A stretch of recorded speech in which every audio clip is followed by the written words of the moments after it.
When my neighbor Hank moved in, it was kind of clear that things weren't right.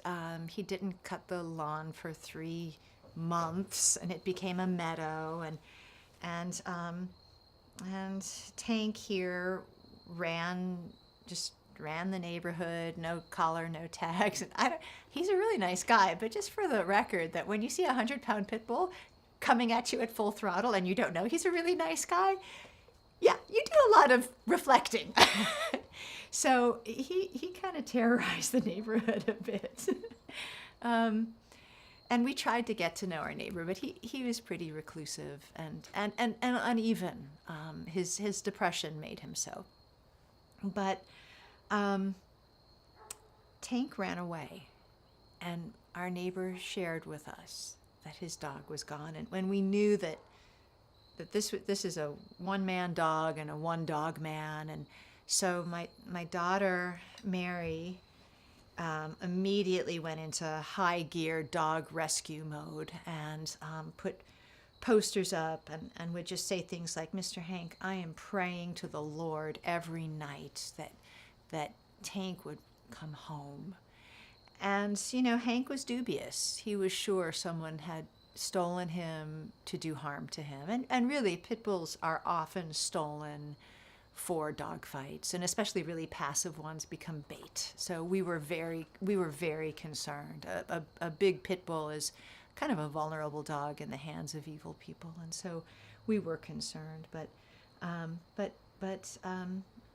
someone saw the poster. Someone put the poster on a dog rescue Facebook page, and he was returned, and that really renewed my neighbor Hank's hope in people and maybe even in God's providence for him. So we became dog walking friends after that, which was really funny. At the very same time, our goofball 3-legged dog Sully came into our life, and I couldn't walk that dog at all. I know it's crazy, a 40-pound 3-legged dog. I couldn't walk him. He'd pull me off my feet. So Hank would take my dog, and I would take this guy, and walking him is like just walking yourself, really.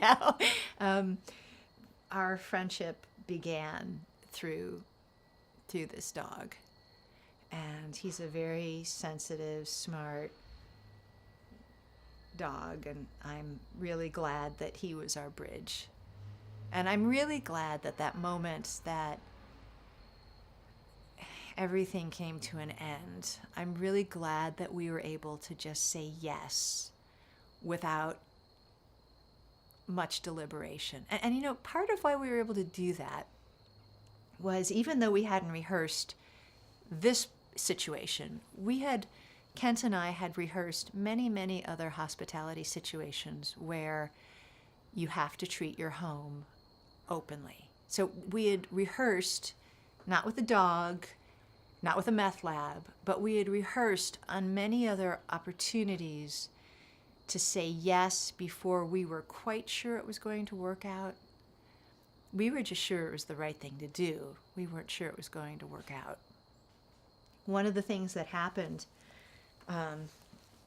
afterwards is, Kent did it again. He put something else out on the neighborhood listserv and invited 300 people over to talk about what was going on.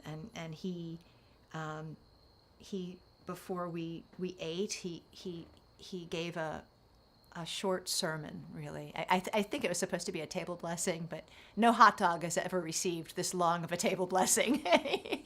a sermon about how Jesus loves the stranger, and how loving your neighbor is always the right thing to do, and how Hank was a good neighbor.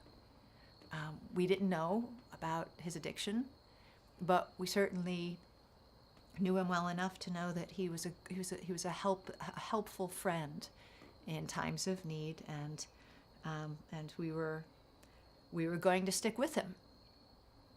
And by God's grace, we've been able to do that.